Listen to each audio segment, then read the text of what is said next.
네, 빅데이터와 각종 여론조사 결과를 분석해보는 시간입니다. 지금 대한민국 시간인데요. 인사이트 K의 배종찬 소장과 함께합니다. 어서 오세요. 안녕하십니까? 자, 오늘의 키워드는 추미애. 네. 이 이름 석자죠. 네. 요즘 그러니까 관심의 인물이 되는데요. 언급량이 얼마나 되던가요? 법무장관 후보자죠. 그렇죠. 연말까지는 인사청문회가 실시될 예정이기 때문에 네. 누구보다도 뜨거운 연말을 보내리라고 보여지는데요. 빅데이터 분석 도구입니다. 소셜 매트릭스 인사이트에 추미애를 검색어로 입력했는데요. 네. 최근 2달 사이 2차례에 걸쳐 언급량이 급상승했습니다. 1차는 최초로 거론되었던 지난달 12일경, 그러니까 11월 12일경입니다. 아, 유력하다라는 보도 나왔을 때 말씀하시는 겁니까? 네, 이 부분 예. 조금 이따 또 조금 독특한 점이 있습니다. 설명을 드릴 테고요. 네. 이때는 차기 법무부 장관 후보로 최초 하마평에 오르던 단계인데 네. 전해철, 박범계 의원 등과 함께 거론이 됐었죠. 그렇죠. 이제 초기에는 전해철 의원 쪽으로 일반적인 여론은 기우는 듯했으나 12월 접어들며 추미애 의원 쪽으로 급속도로 기울어졌는데 실제 빅데이터도 그랬습니다. 네. 2차 상승 때 바로 지난 이제 5일부터 이제 급상승 더 많이 부상하게 되는데 4일 검찰이 청와대를 압수수색하지 않았습니까? 네, 네. 바로 다음 날 문재인 대통령 추미애 의원을 법무장관으로 지명했는데 언급량이 급상승했습니다. 그러게요. 관심도는 어떻게 나타났어요? 네, 이게 관심도가 재미있는데 네. 관심도를 알아보기 위해서 구글 트렌드에 추미애를 입력해 봤습니다.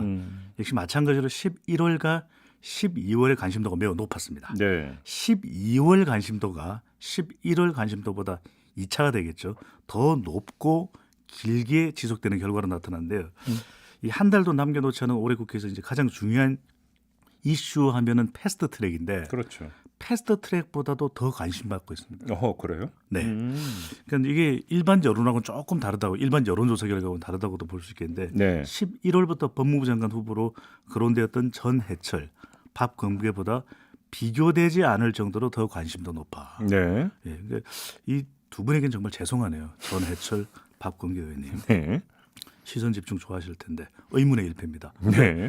분명히 전해철 의원이 또 대통령과 측근이라 그래서 상당히 주목받았지 않습니까? 근데 빅데이터 상에서는 거의 주목을 못 받더라고요. 아, 그랬어요? 이것 또한 굉장히 독특했습니다. 그 11월, 10월 이때도 네, 11월 달에 이때도 보면은 이게 이제 몇 번의 그 사이클이 있는데 처음에 이제 전해철 의원이 유력하다고 나왔다가 네. 그랬다가 이제 그러니까 들어갔다가 다시 전해철 의원이 부상하고 있다라는 게 아마 2차 때 11월이 그때일 거예요. 네, 그러니까요. 그렇죠? 네. 근데 이때도 별로 관심도가 높지 않았다는 겁니까? 그때도 뭐 추미애 의원이 유력하다, 확정적이다 이런 이야기는 아니었지 않습니까? 네. 그럼에도 불구하고 이런 빅데이터 민심은 오히려 추미애라면 할 수 있을 텐데 하는 이런 인식이 더 강했던 것으로 분석을 할 수 있는데 예. 12월 이번 달이죠. 5일 이후만 놓고 보면 대중 관심도의 척도가 되면 우리가 자꾸 이 비교를 하는데 김치 치킨 이야기하거든요. 네, 높았어요, 낮았어요? 더 높아요.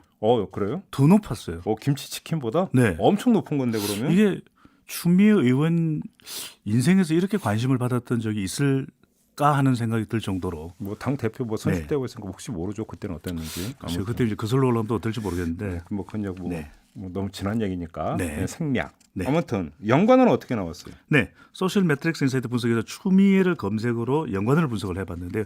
가장 높은 키워드는 이건 뭐 굉장히 당연한 그런 연관어가 나옵니다. 법무부 또는 장관 이건 뭐 당연한데. 이건 뭐 당근이고. 근데 그 다음이 주목할 수밖에 없는데 네. 검찰과 개혁으로 나타났습니다. 그리고 추미애 그 후보자가 검찰 개혁의 적임자냐 아니냐 이렇게 그렇죠. 나오죠. 관심도가. 네. 예. 근데 이게 이제 일반 여론도 그렇지만 빅데이터 상에서는 우리가 그렇게 예상한다고 해서 반드시 나타나는 건 아니거든요. 그런데 많이나 다를까 검찰과 개혁으로 나타났고요.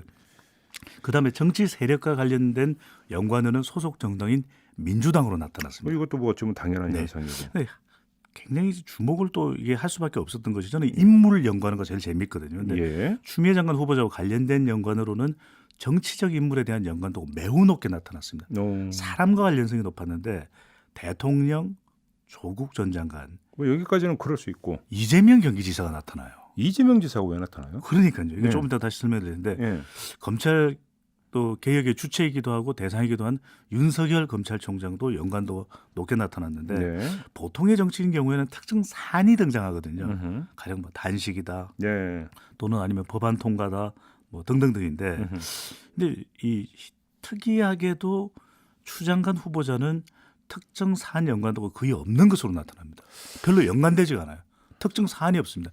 특별한 법안이나 이렇게 좀 연결돼야 되는데 사실 그 네. 기억을 더듬어 보면 당 대표 시절에 이제 몇 번의 설화가 있긴 했었어요. 그렇죠. 그죠? 네, 이때 이제 뉴스를 탔던 것만. 근데 그건 정치 의제고 그랬죠. 정치 의제를 제외하고 추미애 후보자가 뉴스의 한 복판에 있었던 기억이 저도 거의 없는데. 그러니까요. 어떤 특정 법안이라든지 이게 강하게 밀고 나갔던 그런 기억은 잘 없거든요. 예. 네, 혹시나 이제 뭐 초선 의원들 때는 있었을는지 모르겠는데 한참 이전에 아득한 기억일 수가 있는 것이고 그래서 네. 상당히 지금 인간과 인간의 연결고리가 굉장히 깊은 인물이 추미애 장관 후보자로 나타났습니다. 그러니까 뭐 사실은 이제 대표 2년 임기 꽉꽉 채우고 이제 네. 물러난 다음에 뭔가 큰 꿈 꾸고 있다 이런 얘기는 좀 돌기는 했지만 네. 추미애 그러니까 그 후보자가 무슨 행보를 본격화한 건 없다 보니까 뉴스를 탄 적도 거의 없었죠. 거의 자명하다시피 했었으니까.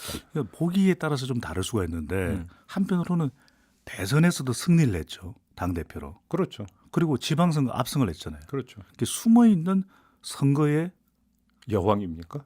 여왕이라는 표현을 또 쓰면 그럴 테니까 네. 선거에 뭘까요? 제왕. 네, 제왕. 네. 네.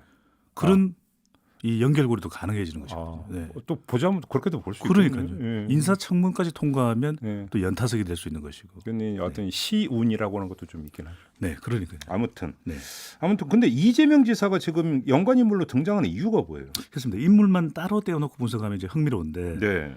보통은 검색어에 인물에 대한 연관은 인물이 한 명 또는 두 명 정도가 끝이거든요. 예. 그런데 많이 등장합니다. 조국 전 장관, 윤석열 검찰총장, 이재명 지사가 등장하는데 조국 전 장관은 아마 법무부의 검찰 개혁 관련될 거고, 뭐 조국 전 장관 후임이니까. 네, 네, 뭐 윤석열 총장은 검찰 개혁과 관련해서 매우 중요한 또 파트너고. 음.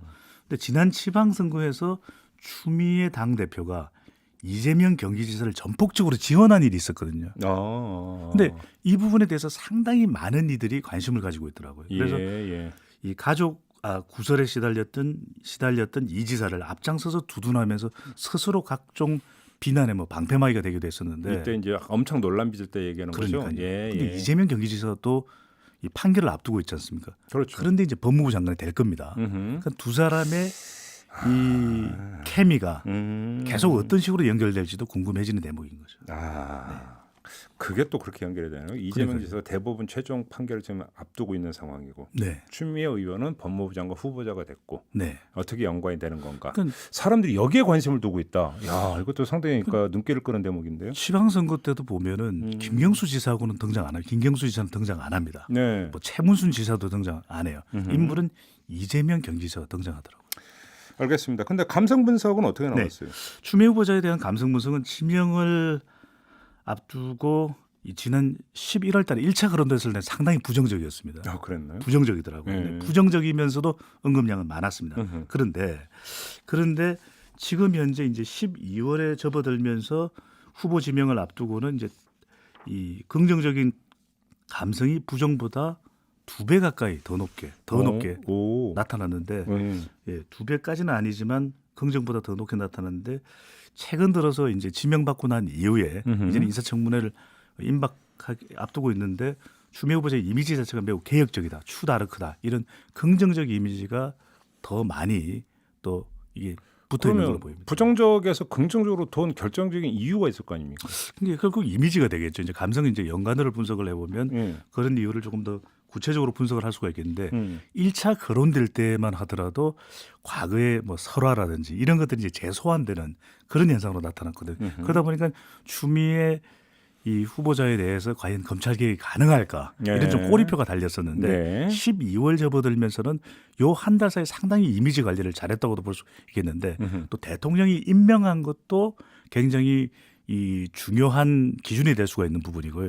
또 한편으로는 그게 컸던 것 컸을 같은데요. 거예요. 네, 대통령의 지명이고 또 여러 그러니까 가지 이게 이제 여러 명 그 후보 가운데 한 명일 경우에는 추미애라고 하는 그 당사자 본인에게 집중을 하는데 그렇죠. 지명이 된 순간부터는 대통령과의 상관성 속에서 그러니까 추미애 후보자를 바라보게 되니까. 그렇습니다. 우리도 이제 여론조사할 때도 그렇고 그 사람에 대해서 어떻게 판단하느냐와 대통령이 임명한 것에 대해서 어떻게 판단하냐 여론이 엇갈립니다. 여기서 이제 결국은 대통령과의 상관성 속에서 추미애 그렇죠. 후보자를 바라본다는 것은 대통령을 지지하는 사람들이 긍정적으로 바라본다라고 네, 그렇죠. 하는 얘기로 연결이 되는 거죠. 맞습니다. 그래서 추다르크라는 이미지가 한때 부정적이기도 했는데 네. 지금 12월 5일부터 나타나는 이미지는 상당히 긍정적인 이미지인데 부정이 적지는 않습니다. 그래서 이 부정 감성도 여전히 남아있기 때문에 인사청문회에서 이 부분도 상당히 좀 중요한 이 질문 기준이 될 수 있을 걸로 보입니다. 그러면 뭐 지금 그 배종찬 소장의 말씀을 종합 정리하면 반신반의 이런 겁니까? 그 부분도 좀 남아 있습니다. 그래요? 네. 알겠습니다. 이미지가 상당히 이게 좋아졌지만 이제 청문회 과정을 거치면서 어떻게 여론이 어떻게 이제 조정이 될 것인가 이게 그렇게 되면 관심사다 이렇게 정리하면 되겠네요. 네.